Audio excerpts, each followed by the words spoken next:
I'm here in front of Holland High School in Albequerque, New Mexico. In this school, students carry narcotics, cocaine, and even guns to class. But the most powerful weapon carried, according to most school board officials across America, is the Bible. And you know what? I think they're right. Teenagers across America are carrying their Bibles to school. They're not afraid to pray at school either.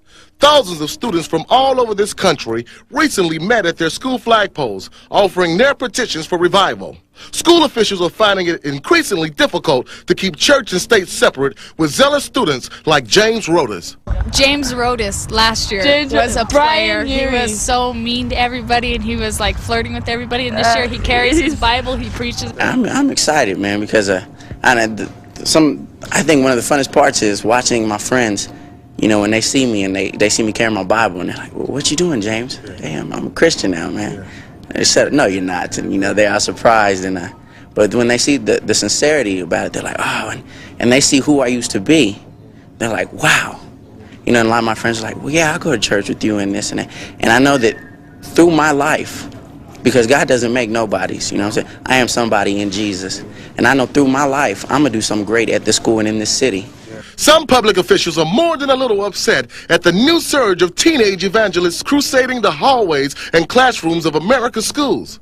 Meet Jay Seculo, founder of CASE, Christian Advocates Serving Evangelism. Jay has been a strong and very persuasive legal voice in helping to protect the rights of Christian students on their campuses. Evangelism on the high school is constitutionally protected.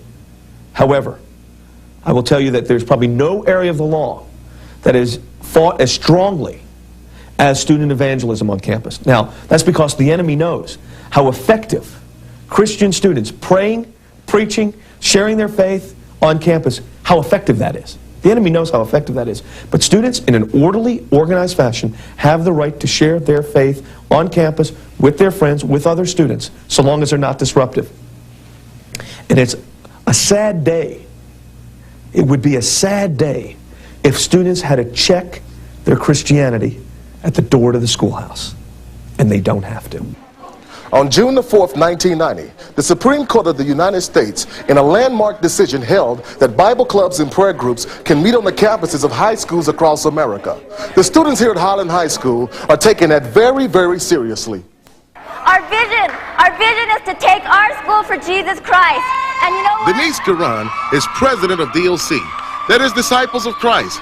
Disciples of Christ is a student-led Bible club whose weekly rallies average over 200 in attendance and are completely voluntary. We just, we go out, we use our lunchtime not to feed ourselves, but to feed them spiritually. We go out and, sure we eat on the way, but we go out and we talk to them. We hit the cafeteria, there's a major harvest in there. We hit the courtyard, and we just basically just talk about Jesus Christ. We invite them to our club, and you know, a lot of people don't think that high schoolers aren't ready to receive, but they are, more than ever. Like our first meeting, I was the very first guy to go up and accept Christ, and you know, and I'm living my life so good now. I feel so great. And your teacher's going to come up to you and say, this week, local Albuquerque youth pastor David Vigil does the Bible teaching. I asked David how the high school Bible clubs have impacted his youth ministry. So many churches are filled with youth ministries that have nothing but church kids. And that's not fulfilling the gospel. The gospel is to go into the highways and the byways, the high schools and the mid-highs, and evangelize and win the lost to Jesus. And I just encourage them to get, first of all, their young people fired up and give them a vision to go into their schools and win the lost. And once they've done that, then the kids will bring in every kind of kid you can imagine. In our youth service, we've had 5 to 6 gangs sitting in our youth service from time to time. We've had every color hair. We've had every kind of hurting young person, kids who have attempted suicide, things of that sort. Our services were filled with 400 to 500 young people who had tried everything else but just wanted Jesus. So do you attend the Bible club? No, but I've been offered to go many times because a lot of my friends are there, but I do extracurricular activities in our 7-Eleven. So maybe one of these days you think you'll go? I was thinking about going tomorrow, as a matter of fact. Really? Yeah, I was thinking about that. Without question, the ripest harvest could be reaped in America in schools just like this one. All that's needed now is a core of young people, bold and excited, ready to go out for Jesus Christ. Quite possibly someone like you. I'm Lee Wilson, reporting for Fire By Nite on location in Albuquerque, New Mexico. Okay, we're back. And Lee, on your trip to Albuquerque, I want to ask you, in being in the high schools, did you have anything that happened during your time that really stood out to you? Yes, you know, Blaine, we couldn't get one teacher or a principal to talk on camera to us about public high school clubs and Christian clubs. What was the reasoning? Well, they said they didn't want the holy war to start there in their school, and you know, she said one principal said under the advice of her attorney, she will not say anything on camera.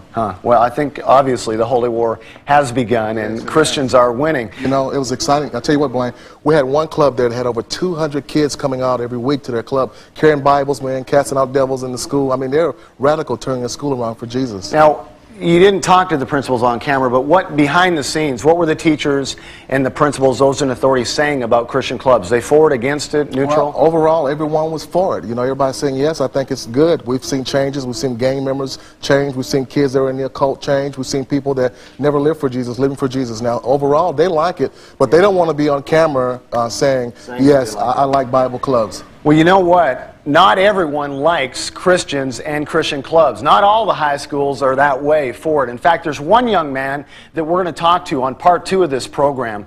He's a young teenage man that went into his high school and began to pass out Christian newspapers. The principal came out and made him stop. Well, he went back and he kept on doing it. We're going to find out exactly what happened. In fact, we've got it all documented on videotape. You're not going to want to miss part 2. And you're not going to want to miss something else in just a few minutes, because Michael Pease is going to be sitting right here shortly. Billy, hit it!